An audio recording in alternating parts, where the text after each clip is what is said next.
You, John Fitzgerald Kennedy, do solemnly swear I, John Fitzgerald Kennedy, do solemnly swear that you will faithfully execute the office of President of the United States that I will faithfully execute the office of President of the United States and will, to the best of your ability, and will, to the best of my ability, preserve, protect, and defend the Constitution of the United States. preserve, protect, and defend the Constitution of the United States. So help you God. So help me God.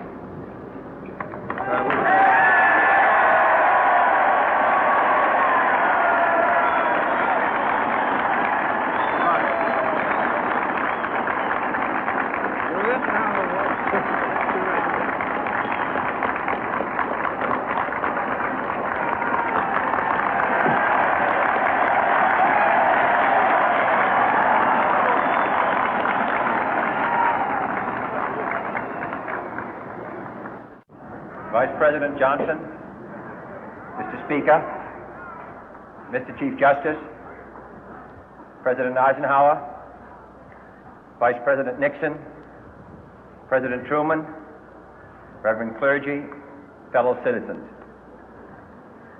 We observe today not a victory of party, but a celebration of freedom, symbolizing an end as well as a beginning, signifying renewal as well as change. For I have sworn before you and Almighty God the same solemn oath our forebears prescribed nearly a century and 3/4 ago. The world is very different now, for man holds in his mortal hands the power to abolish all forms of human poverty and all forms of human life. And yet the same revolutionary beliefs for which our forebears fought are still at issue around the globe. The belief that the rights of man come not from the generosity of the state, but from the hand of God. We dare not forget today that we are the heirs of that first revolution.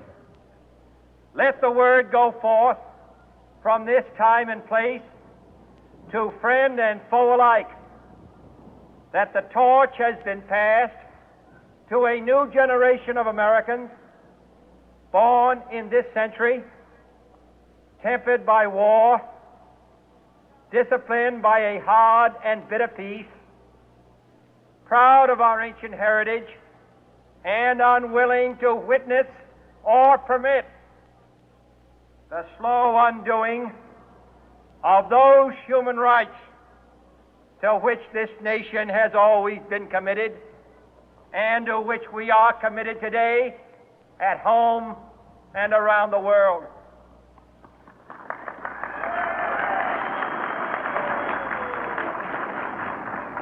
Let every nation know, whether it wishes us well or ill, that we shall pay any price, bear any burden, meet any hardship, support any friend, oppose any foe to assure the survival and the success of liberty.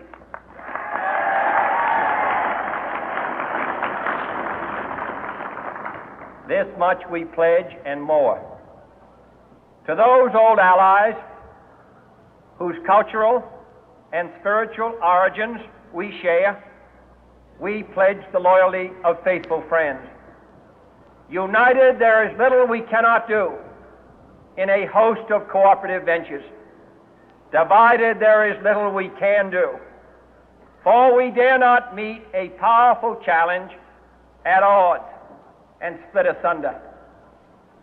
To those new states whom we welcome to the ranks of the free, we pledge our word that one form of colonial control shall not have passed away, merely to be replaced by a far more iron tyranny. We shall not always expect to find them supporting our view, but we shall always hope to find them strongly supporting their own freedom, and to remember that in the past, those who foolishly sought power by riding the back of the tiger ended up inside.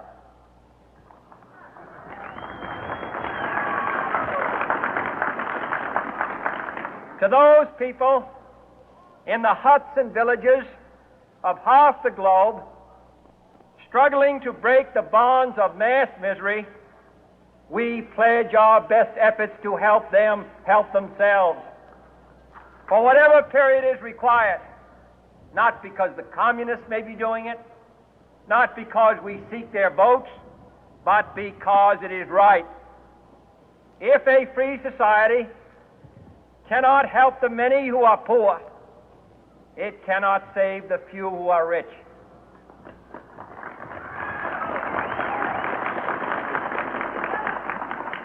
To our sister republics south of our border, we offer a special pledge to convert our good words into good deeds, in a new alliance for progress, to assist free men and free governments in casting off the chains of poverty.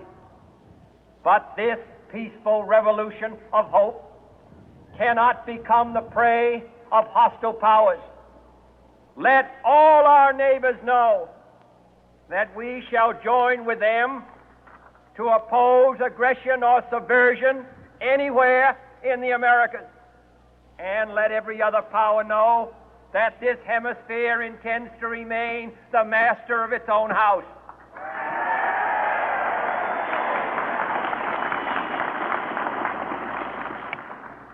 To that World Assembly of Sovereign States, the United Nations, our last best hope, in an age where the instruments of war have far outpaced the instruments of peace, we renew our pledge of support to prevent it from becoming merely a forum for invective, to strengthen its shield of the new and the weak, and to enlarge the area in which its writ may run.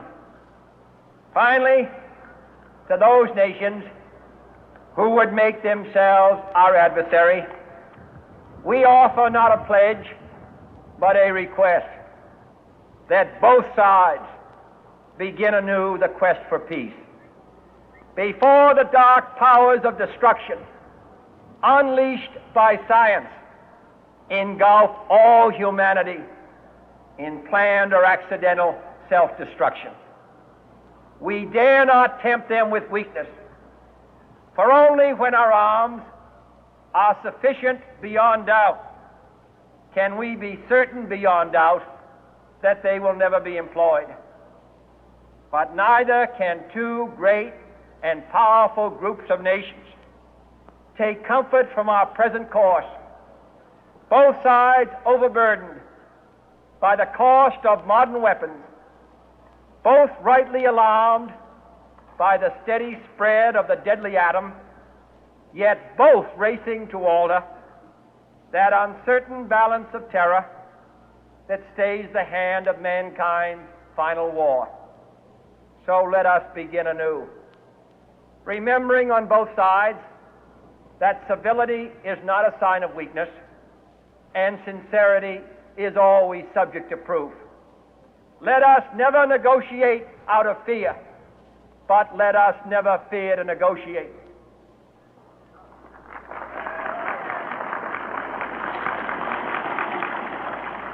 Let both sides explore what problems unite us, instead of belaboring those problems which divide us. Let both sides, for the first time, formulate serious and precise proposals for the inspection and control of arms, and bring the absolute power to destroy other nations under the absolute control of all nations.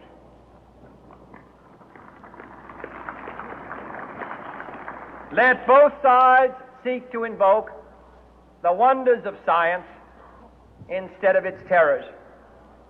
Together, let us explore the stars, conquer the deserts, eradicate disease, tap the ocean depth, and encourage the arts and commerce. Let both sides unite to heed in all corners of the earth the command of Isaiah to undo the heavy burden and let the oppressed go free. And if a beachhead of cooperation may push back the jungle of suspicion, let both sides join in creating a new endeavor, not a new balance of power, but a new world of law, where the strong are just and the weak secure and the peace preserved. All this will not be finished in the first 100 days, nor will it be finished in the first 1,000 days, nor in the life of this administration, nor even perhaps in our lifetime on this planet. But let us begin.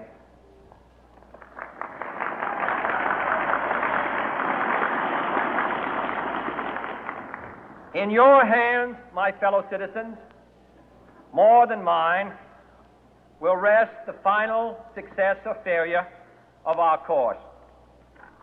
Since this country was founded, each generation of Americans has been summoned to give testimony to its national loyalty.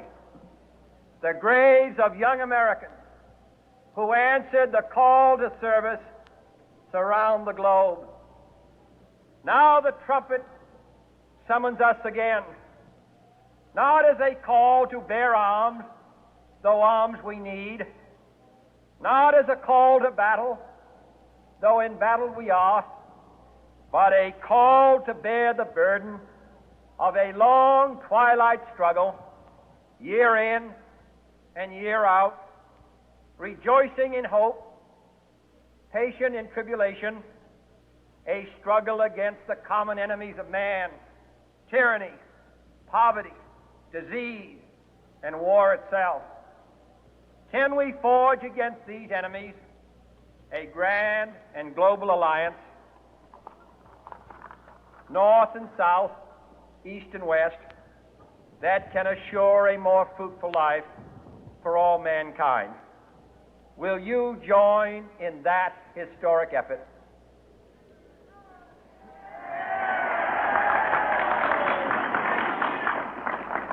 In the long history of the world, only a few generations have been granted the role of defending freedom in its hour of maximum danger.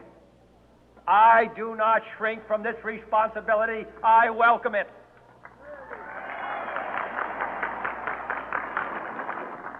I do not believe that any of us would exchange places with any other people or any other generation. The energy, the faith, the devotion which we bring to this endeavor will light our country and all who serve it. And the glow from that fire can truly light the world. And so, my fellow Americans, ask not what your country can do for you. Ask what you can do for your country.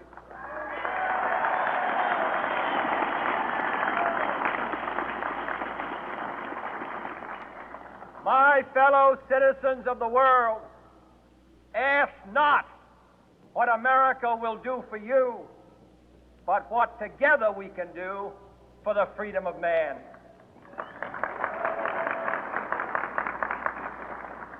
Finally, whether you are citizens of America or citizens of the world, ask of us here the same high standards of strength and sacrifice which we ask of you.